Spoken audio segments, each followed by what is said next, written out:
IBS security assistant related एक comments I है, बहुत ही इंपॉर्टेंट कमेंट है। एक ही बच्चे ने कमेंट्स किया था कि सर जो आपकी इंटरव्यू होती है, इंटरव्यूअर जो बोर्ड होता है वहाँ आपका इंटरव्यू को देखते हुए वो लोग या तो रेकमेंड या तो नॉन रेकमेंड आपकी देते हैं लगा के। इस बात में कितनी सच्चाई है ये थोड़ा सा आप बताओ। तो ये चीज़ मैं क्लियर कर दूँ, ठीक है। रेकमेंड और नॉट रेकमेंड ये होता है या नहीं होता है आईबीएस सिक्योरिटी असिस्टेंट में, क्योंकि ये जानना बहुत ज़रूरी है। इसमें 3-4 चीज़ें मैं आपको बताऊंगा, ध्यान से सुनिएगा और इसको समझने की कोशिश कीजिएगा। T1 का जो स्कोर है मैं हमेशा कहता हूँ कि इंपॉर्टेंट है, T2 भी इंपॉर्टेंट है और इंटरव्यू भी इंपॉर्टेंट है। तीनों स्टेज आपकी अपनी अपनी जगह सब इंपॉर्टेंट है।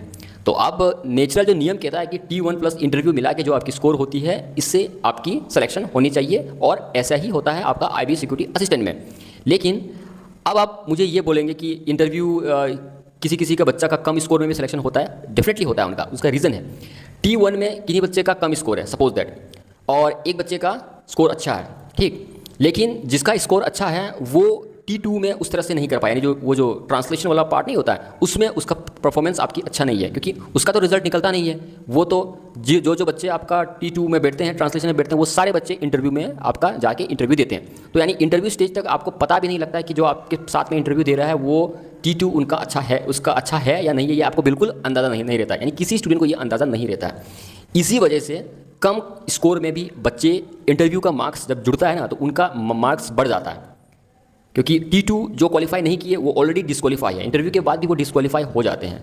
ये कहीं लिखते नहीं हैं उन लोग, लेकिन वो डिस्क्वालीफाई, भले उसका स्कोर 70 प्लस 80 प्लस 90 क्यों ना आए, अगर वो T2 अच्छा सा नहीं करेगा, रिटन वाला पार्ट अच्छा सा नहीं करेगा, उसमें अगर वो मिनिमम मार्क्स जो आपकी दी गई थी वो मार्क्स अगर वो सिक्योर नहीं करता है तो T1 इंटरव्यू में कितना भी अच्छा कर ले वो आपका सिलेक्शन नहीं लेंगे।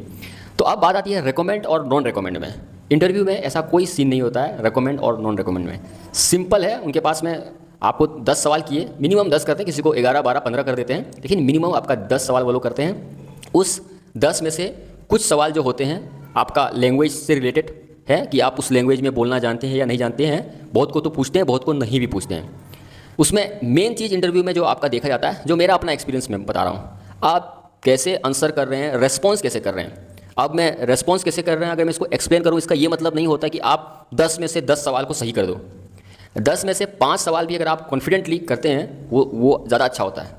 अगर 10 में से 10 सवाल आप आंसर कर रहे हो, उसमें से 5 सवाल आप अच्छे से कर रहे हो और 5 सवाल आप घुमा फिरा के कर रहे हो, तो फिर सारा बेकार है, कोई मतलब नहीं बनता है। क्योंकि उनको जेन्युइन आंसर चाहिए, सही आंसर चाहिए। हम लोग इंसान हैं, चीज़ें हम लोग भूल सकते हैं, नर्वस हम लोग होते हैं। बहुत सारे बच्चे नर्वस भी हुए होंगे इंटरव्यू के समय में, तो वो लोग समझते हैं, क्योंकि जो लोग इंटरव्यू ले रहे हैं, जो पैनलिस्ट जो बैठे हुए थे इंटरव्यूअर, वो लोग हाईली क्वालिफाइड आपकी हैं, एकदम एक्सपर्ट है अपने फील्ड में।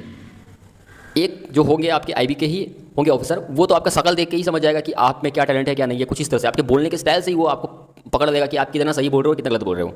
इतना उन लोग एक्सपीरियंस होल्डर वाले होते हैं, आपके चाल ढाल से ही वो सब कुछ बता देंगे। ऐसे ऐसे लोग हैं उसमें। और एक है जो आपकी एजुकेशनल बैकग्राउंड, आप कौन से फील्ड से स्टडी करते हो, वो सब वो देख देख के आपको एनालाइज करता होगा कि कैसा है नहीं है, और उसी बेसिस में आपको 50 आउट ऑफ जो भी होता है वो मार्क्स आपको अलॉट होते हैं।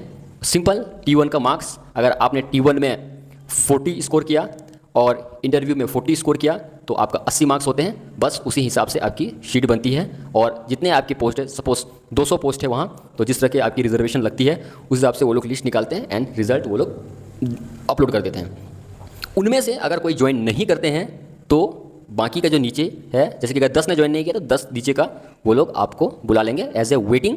रिजल्ट आने के 1 से 1.5 महीने के अंदर ही आपका एसए का बुला लेते हैं, ACIO का 2-3 महीने बाद भी बुलाते हैं। बस इतना सीन है। रेकमेंड और नॉन रेकमेंड ऐसा कुछ भी एग्जिस्ट इसमें नहीं करता है। एटलीस्ट ये बात मैं आपको क्लियरली आज मैं शेयर करना चाहूँगा कि कहीं भी ये सब चीज़ नहीं है और ना कभी इस तरह का चीज़ होगा, क्योंकि उनको सिक्योरिटी असिस्टेंट चाहिए भाई, जो ACIO के साथ रहे, ऑफिस का काम संभाले, ट्रांसलेशन का वर्क करे, फ़ोन का काम करे, मेल डिस्पैच वगैरह ये सब काम करे उनको। तो उनको रेकमेंड और नॉन रेकमेंड से कोई मतलब ही नहीं है। तो ये है आपका एसए का जो जिस तरह का प्रोफाइल है, वो जॉब प्रोफाइल है, उस हिसाब से T1 इंटरव्यू आपकी स्कोर अच्छी है, यानी आप अपने सीनियर से अच्छे से बात करते हो, यही सबसे चीज़ इसमें ज़रूरी है। इससे ज़्यादा कुछ नहीं चाहिए आपका इसमें।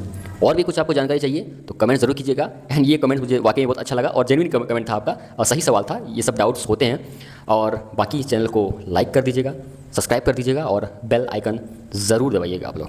मिलते हैं हम लोग नेक्स्ट वीडियो में। बाकी शॉर्ट वीडियो आपको देखना पसंद है तो शॉर्ट्स में जाके देखिएगा, अलग अलग जो वायरल क्लिप्स निकलते हैं उसका सच को हम लोग एक्सपोज करते हैं।